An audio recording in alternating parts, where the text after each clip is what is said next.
Halo Bapak Ibu, Sobat Arkas, apa kabar? Semoga Anda semua selalu dalam keadaan sehat walafiat.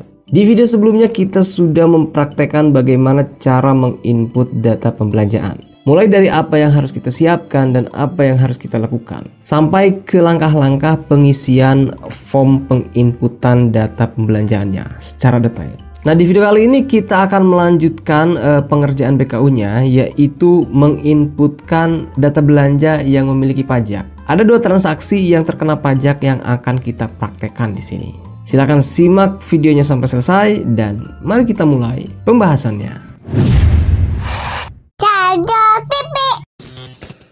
Kita akan lihat catatannya dulu Bapak Ibu. Nah, ini adalah catatan yang kita sudah buat sebelumnya. Pada catatan ini ada sebuah kegiatan yang cukup mewakili untuk kita jadikan bahan praktek pada video kali ini ya. Nah, kegiatannya adalah kegiatan komunitas belajar antar satuan pendidikan. Nah, kegiatan ini memiliki dua pembiayaan Bapak Ibu. Yang pertama, pembiayaannya yaitu dengan kode rekening 510201010055, yaitu rekening belanja makanan dan minuman pada fasilitas pelayanan urusan pendidikan. Dan yang kedua yaitu pembiayaan dengan kode rekening 510202010011, yakni rekening honorarium penyelenggaraan kegiatan pendidikan dan pelatihan.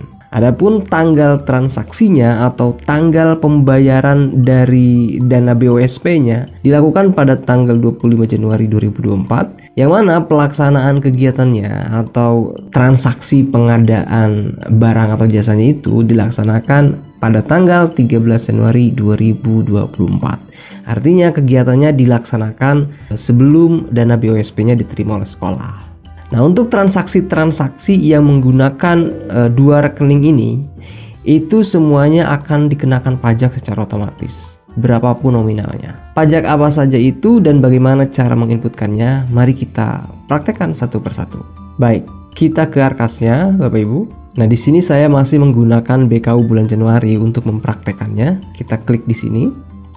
Pada lembar BKU ini sudah ada beberapa transaksi yang telah kita inputkan sebelumnya, yaitu yang pertama keterangan atau catatan silpa tahun sebelumnya dan pendapatan transfernya, kemudian tarik tunai, dan satu buah transaksi pembelanjaan. Nah, di sini kita tidak mengulas itu, kita akan fokus bagaimana cara menginputkan transaksi yang kena pajak saja. Baik, seperti biasa untuk menambahkan data pembelanjaannya, kita ke sini, kita klik tombol tambah pembelanjaan. Kemudian akan muncul form isi detail pembelanjaan seperti ini. Pada bagian detail transaksi ini, nah di bawahnya terdapat keterangan yang harus kita centang apabila pembelanjaan yang kita inputkan ini belanjanya melalui SIPLA. Karena pembelanjaan yang kita praktekkan ini tidak menggunakan SIPLA, maka di sini tidak perlu dicentang. Kita langsung saja ke tanggal transaksi. Nah, tanggal transaksi ini adalah tanggal pembayaran. Tanggal pembayaran yang dananya itu bersumber dari dana BOSP regulernya, bukan dari dana talangan, ya. Maka dari catatannya di sini tanggal transaksinya itu tanggal 25 Januari 2024. Sementara tanggal notanya itu tanggal 13 Januari 2024. Nah, tanggal ini yang akan kita inputkan. Oke. Kita inputkan tanggal Januari 25 Januari 2024. Jenis transaksinya karena ini dilakukan secara cash, maka kita pilih tunai. Kemudian di bagian bawah kita harus mencentang ini apabila pembayarannya itu dilakukan bukan dengan toko, melainkan dengan perorangan. Nah, karena yang kita inputkan ini adalah belanja dengan kode rekening makanan dan minuman, yang mana rekanannya itu berupa toko, maka pada keterangan ini kita tidak perlu mencentangnya. Langsung saja kita ke nama tokonya. Nah, di sini nama tokonya itu adalah Toko Sederhana. Setelah kita ketikkan, kita klik di bagian sini untuk menyimpannya. Selanjutnya alamatnya, kita inputkan alamatnya sesuai dengan yang tertera pada kop notanya ya. Atau bisa juga kita tuliskan keterangannya dengan rangkaian seperti ini. Nama kampung atau jalan begitu ya, kemudian desa, kecamatan, kabupaten kota, dan provinsi. biasakan selengkap mungkin. Nah, berikutnya adalah nomor telepon. Isikan nomor telepon ini dengan nomor telepon toko atau nomor telepon pemilik tokonya yang aktif begitu ya, yang bisa dihubungi.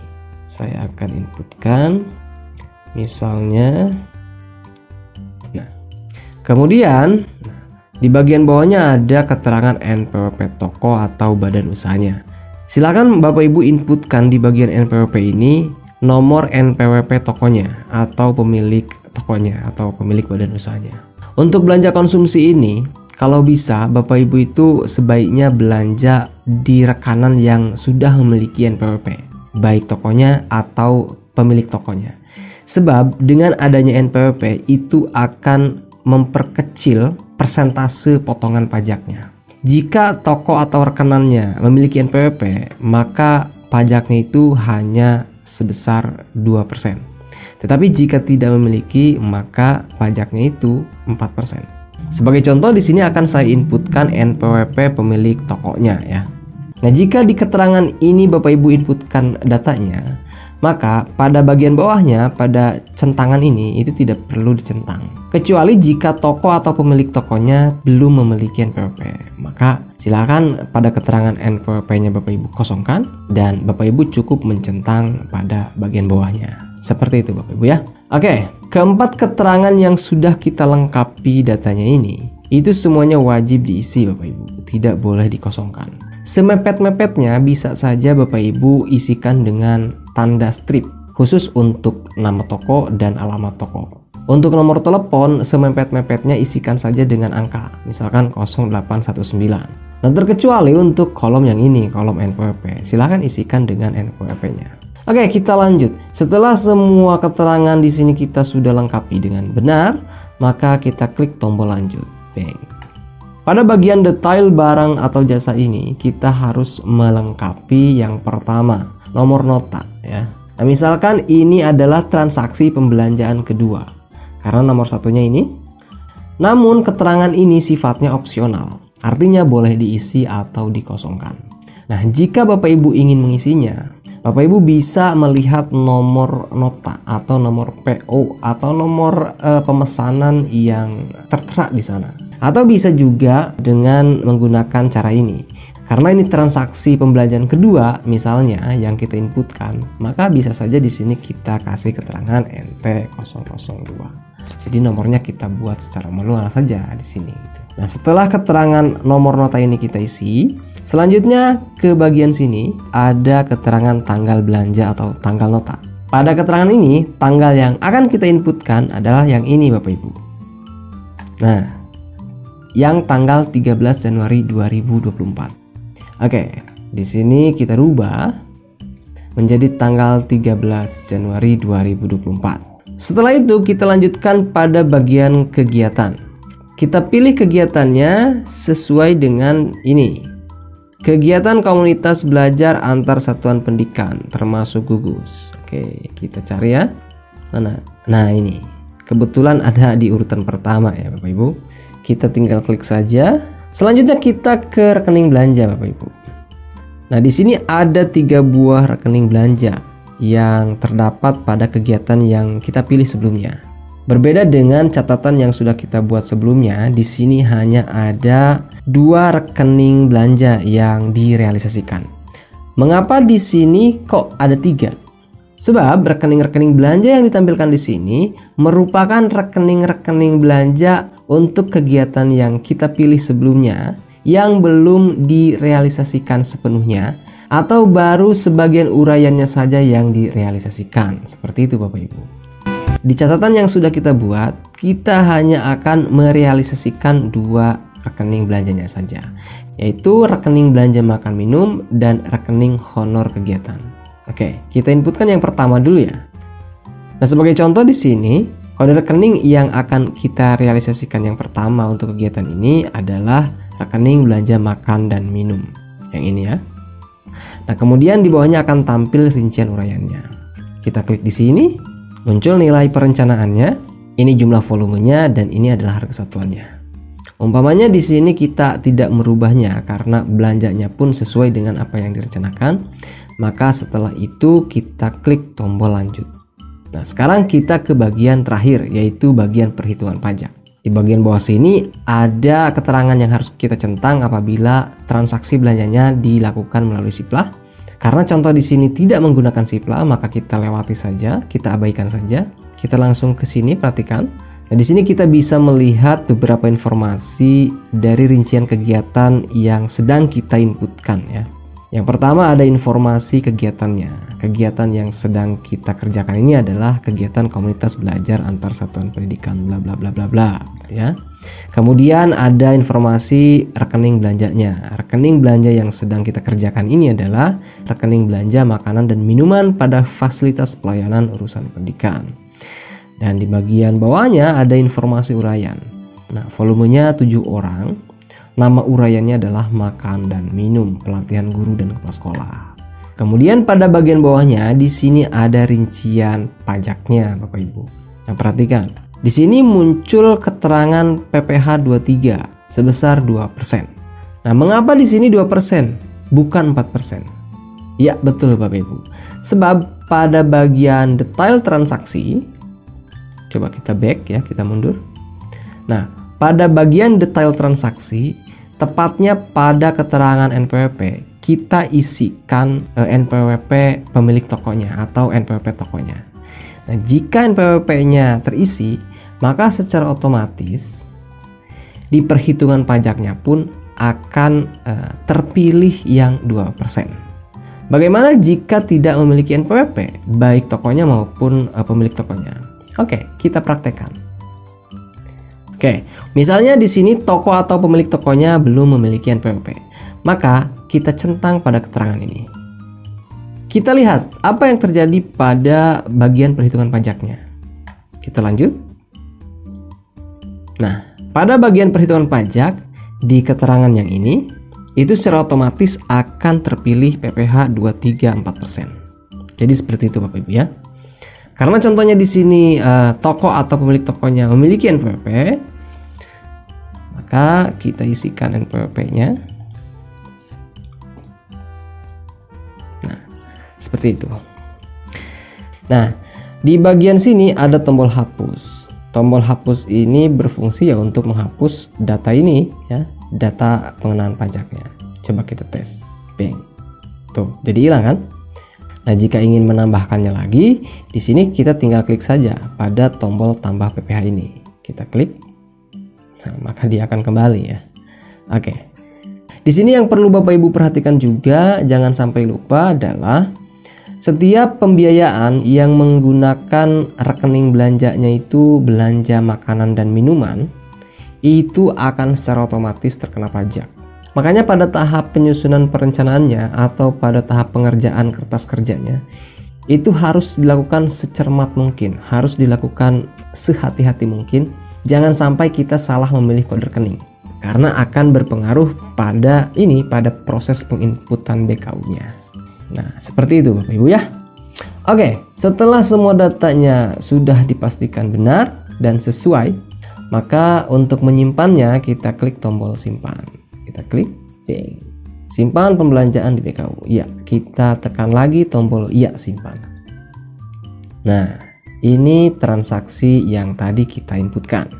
Nomor BKU-nya atau nomor ID-nya BPU02, tanggal transaksinya tanggal 25 Januari 2024, kegiatannya kegiatan komunitas belajar antar satuan pendidikan, rekening belanjanya belanja makanan dan minuman pada fasilitas layanan kegiatan, jenis transaksinya tunai, anggaran di RKS-nya untuk pembiayaan ini sebesar Rp245.000, dan yang dibelanjakan atau yang direalisasikannya sama, yaitu Rp245.000 dengan pengenaan pajak PPh 23 sebesar 2% senilai Rp4.900. Nah, itu contoh salah satu transaksi belanja yang terdapat pengenaan pajak di dalamnya. Agar lebih mantap, kita inputkan lagi transaksi yang kedua untuk pembelanjaan pembayaran honorarium kegiatan. Nah, untuk menambahkan data pembelanjaannya, seperti biasa kita ke tombol tambah pembelanjaan. Nah, kemudian kita lengkapi form yang munculnya. Kemudian kita akan mulai lengkapi data-datanya dari detail transaksi dulu. kita tidak mencentang bagian ini karena belanjanya itu langsung, tidak menggunakan siplah ya. Tanggal transaksinya saja kita inputkan, tanggal 25 Januari ya. Kita lihat dulu ya, tanggal 25, tanggal notanya tanggal 13. Oke. Kemudian jenis transaksinya saya pilih tunai karena belanjanya atau pembayarannya langsung dikasihkan ke orangnya. Oke. Selanjutnya pada bagian bawah sini saya akan centang. Karena pembiayaan yang sedang kita inputkan ini tidak dilakukan dengan toko atau dengan badan usaha, tetapi dengan perorangan. Sebab data pembelanjaan atau data pembayaran yang sedang kita inputkan ini merupakan data pembayaran honorarium kegiatan yang dibayarkan langsung oleh sekolah kepada orang yang melaksanakan kegiatan itu. Maka pada bagian ini kita centang. Setelah centang, baru kita lengkapi keterangan-keterangan di bawahnya. Kita mulai dari nama orang penerima pembayarannya dulu. Oke, sebagai contoh, misalnya di sini nama penerima pembayarannya adalah Haji Sardi Suryadi, SPD, MPD. Nah, untuk keterangan nama orang penerima pembayaran ini, itu sifatnya wajib diisi Bapak Ibu. Tidak boleh dikosongkan. Semepet-mepetnya Bapak Ibu bisa isi dengan tanda strip itu, ya. Jadi tidak boleh dikosongkan. Kita lanjut ke bawahnya. Kita inputkan alamat orang penerima pembayarannya. Ini sifatnya opsional, artinya boleh diisi, boleh dikosongkan. Tetapi di sini saya akan isi saja dengan alamat Bapak Haji Sardi ini. Alamatnya Kampung Hilir, Desa Patia, Kecamatan Patia, Pandeglang, Banten. Lalu di bagian bawahnya nomor telepon. Nomor telepon pun ini opsional. Boleh diisi, boleh dikosongkan. Sebagai contoh saya akan isi saja nomornya. Nah, di bawahnya adalah nomor NPWP-nya. Nah, keterangan NPWP ini wajib diisi, tidak boleh dikosongkan. Jika orang yang menerima pembayarannya ini tidak memiliki NPWP, maka Bapak Ibu wajib mencentang pada bagian bawahnya. Baik, seperti halnya transaksi yang sudah kita inputkan sebelumnya. Jika data NPWP-nya ini kita inputkan, maka ini akan berpengaruh pada besaran pengenaan pajaknya. Jadi Bapak Ibu jangan lupa, jika orang yang menerima pembayaran tersebut memiliki NPWP, silakan inputkan datanya di sini. Nah, sebagai contoh saya inputkan di sini NPWP-nya, kemudian kita klik tombol lanjut. Pada detail transaksi, kita isi nomor notanya dengan keterangan NT003. Lalu pada keterangan tanggal belanja dan notanya, saya akan pilih tanggal 13 Januari. Sebagaimana catatannya ini ya. Oke. Nah, setelah tanggal belanja atau notanya terisi, kita lengkapi data kegiatannya. Kita pilih kegiatan yang sama yang tadi, yaitu kegiatan komunitas belajar antar satuan pendidikan. Setelah itu baru kita pilih rekening belanjanya. Nah, di sini tinggal tersisa dua, yaitu rekening belanja honorarium penyelenggaraan kegiatan dan rekening belanja perjalanan dinas. Loh, mengapa di sini cuma ada dua rekening belanja? Dari awal itu kan 3. Mengapa demikian? Ya, betul Bapak Ibu. Sebab salah satu rekening belanjanya sudah direalisasikan seluruhnya, seluruh uraian kegiatannya. Tidak ada yang tersisa gitu ya. Makanya di sini tidak akan ditampilkan lagi. Oke? Di sini di data pembelanjaan yang sedang kita inputkan kali ini, kita akan merealisasikan rekening belanja honorarium penyelenggaraan kegiatan. Maka kita pilih yang ini. Oke. Kemudian di rincian uraian kegiatannya kita centang di sini. Maka akan tampil jumlah volumenya dan harga satuannya. Satu orang dengan harga satuan pembayarannya Rp250.000. Jika sudah sesuai, maka selanjutnya kita klik tombol lanjut. Sekarang pada perhitungan pajak. Seperti biasa, di sini Bapak Ibu bisa melihat-lihat informasi mulai dari kegiatan, rekening belanja, dan uraiannya. Kita langsung ke sini saja. Jika Bapak Ibu perhatikan, di sini ada perbedaan dibandingkan dengan transaksi belanja yang sudah kita inputkan sebelumnya. Mengapa di sini tidak muncul jenis pajak dan besaran presentasinya secara otomatis? Sebab data pembelanjaan yang sedang kita inputkan ini menggunakan rekening belanja yang ini. yaitu rekening belanja honorarium penyelenggaraan kegiatan pendidikan dan pelatihan. Setiap pembelanjaan yang menggunakan kode rekening honorarium kegiatan seperti ini, pada keterangan pilih pajaknya ini, itu terdapat beberapa pilihan Bapak Ibu. Nah, di sini ada 3 pilihan. Ada PPh 21 sebesar 0%, kemudian ada PPh 21 5%, dan ada yang 15%. Nah, di sini kita harus memilihnya secara manual. Disesuaikan dengan siapa yang menerima pembayarannya. Apakah orang yang menerima honor kegiatannya tersebut termasuk ke dalam kategori objek pajak PPh 21 0%, 5%, atau yang 15%? Nah, adapun objek pengenaan pajak untuk PPh 21 0% ini yaitu bagi para ASN golongan 1 dan 2. Sedangkan PPh 21 5% itu untuk ASN dengan golongan 3 atau juga non-ASN yang memiliki NPWP. Jika honorernya tidak memiliki NPWP, maka dia dikenakan 6%. Dan untuk PPh 21 15% itu untuk ASN dengan golongan 4. Silakan Bapak Ibu pilih salah satu yang sesuai. Nah, misalkan di sini saya akan memilih PPh 21 15% karena yang menerima pembayaran pada kegiatan pembelanjaan ini adalah ASN dengan golongan 4. Nah, saya akan pilih ini. Maka nilainya akan terhitung secara otomatis. Nah, jika datanya sudah dipastikan benar dan sesuai, maka kita tinggal klik tombol simpan. Bang. Simpan pembelanjaan di BKU? Iya, kita klik ya simpan. Nah, transaksinya sudah tercatat dengan ID belanja BPU 03, tanggal transaksinya 25 Januari 2024. Kegiatan komunitas belajar antar satuan pendidikan dengan rekening belanja honorarium penyelenggaraan kegiatan, jenis transaksinya tunai, anggaran di RKS-nya 250.000 dan yang dibelanjakannya besarnya sama, yakni 250.000 dengan pengenaan pajak PPh 21 sebesar 15% senilai Rp37.500. Nah, seperti itu Bapak Ibu ya. Langkah-langkah menginput data pembelanjaan yang memiliki pengenaan pajak di dalamnya. Kita akan lanjutkan pembahasan tentang penyusunan BKU ini di video berikutnya. Bersama saya Kindi, tetap di Jaljal TV. Dadah!